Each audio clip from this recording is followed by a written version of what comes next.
Ini ada berbagai macam VBL. Mengapa ini seperti ini? Mengapa ini perlu diganti? Dan kenapa VBL itu harus diganti pada saat-saat tertentu? Simak videonya, jangan di skip karena video ini sangat bermanfaat sekali buat para pengendara matic yang mempunyai motor-motor matic, mempunyai kendala seperti yang akan saya ulas di depan saya itu ya.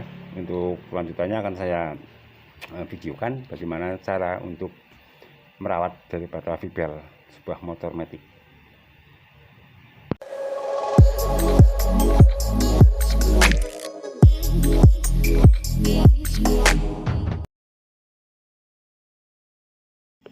Assalamualaikum warahmatullahi wabarakatuh. Selamat pagi, ketemu lagi di APM Motor Channel Mantap.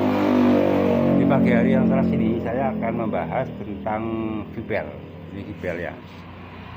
Ini VBL, ada berbagai macam VBL. Ini ada punya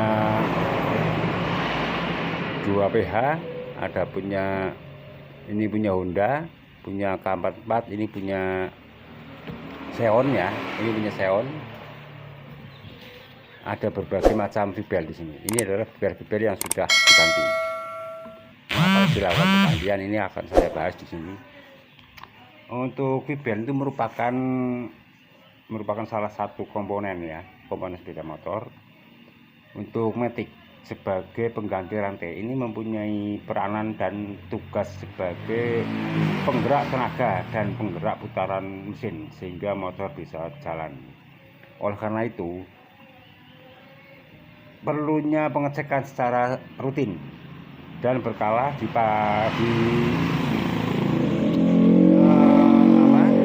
dilakukan satu pengecekan secara berkala agar tidak terjadi hal-hal yang tidak diinginkan di saat berkendara.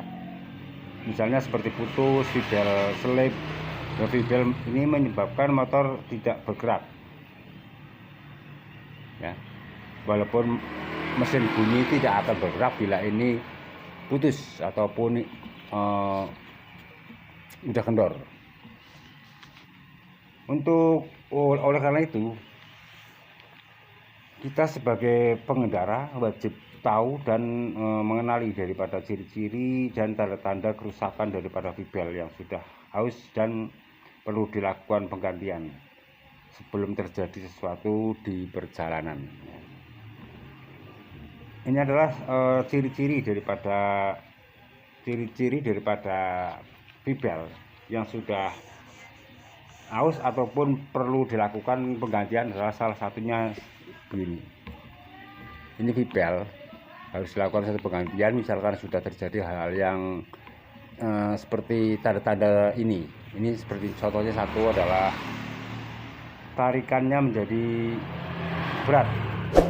Ini adalah tanda-tanda umum.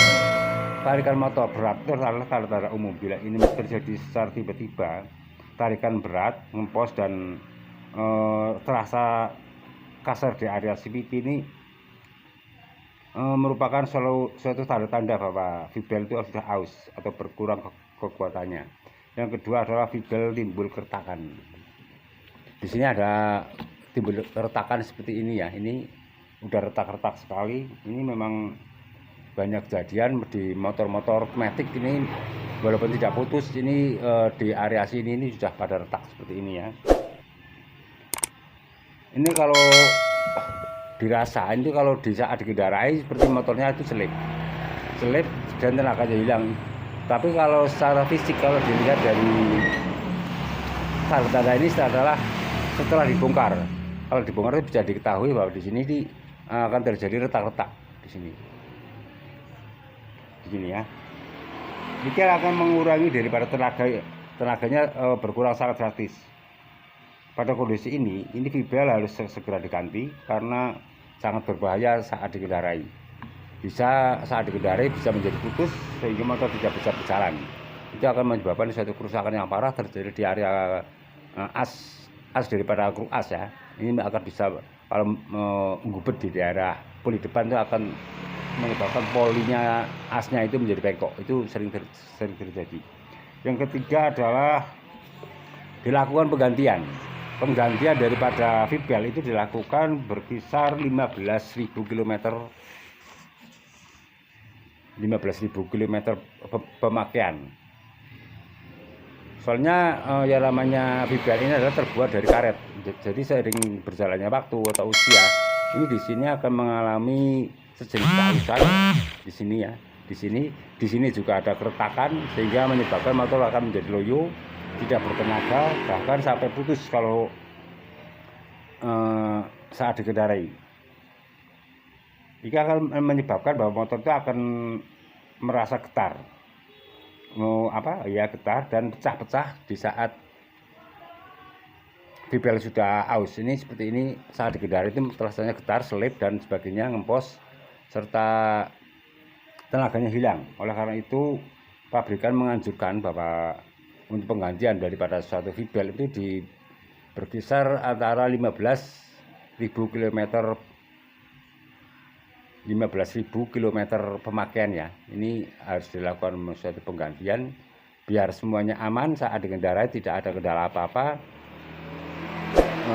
merasa nyaman dikendarai, jadi tidak ada masalah saat di jalan. Ini ciri-ciri daripada VBL yang perlu diganti adalah seperti itu ya. Saya ulangi lagi bahwa untuk poinnya adalah ciri-cirinya adalah satu adalah tarikannya menjadi berat ya. Ini VBL timbul adanya keretakan di area dalam sini. Ini akan menimbulkan retak-retak ini harus perlu diganti dan dilakukan penggantian setiap 15.000 km.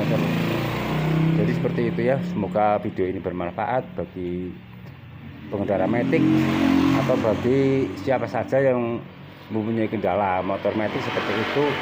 Jadi perlu diwaspadai juga untuk penggantiannya dan perawatannya harus cek secara berkala. Soalnya kalau dibiarkan terus itu biasanya motor itu akan timbul kerusakan. Diawali dengan kotoran ada di mangkok ganda ataupun ada area roller, menyebabkan bahwa untuk kerusakan pada VBL ini juga akan mengikuti. Soalnya tidak berjalannya suatu komponen itu harus selalu didukung dengan komponen yang lain. Misalkan salah satu komponen itu ada yang bermasalah, itu akan merembet ke komponen yang lain. Oleh karena itu perawatan daripada VBL ataupun perawatan daripada area CVT harus diperhatikan supaya tidak terjadi hal-hal yang tidak diinginkan. Saya kira itu saja. Wassalamualaikum warahmatullahi wabarakatuh. Semoga apa yang saya sampaikan dan saya videokan ini bermanfaat sekali bagi para pengendara matic.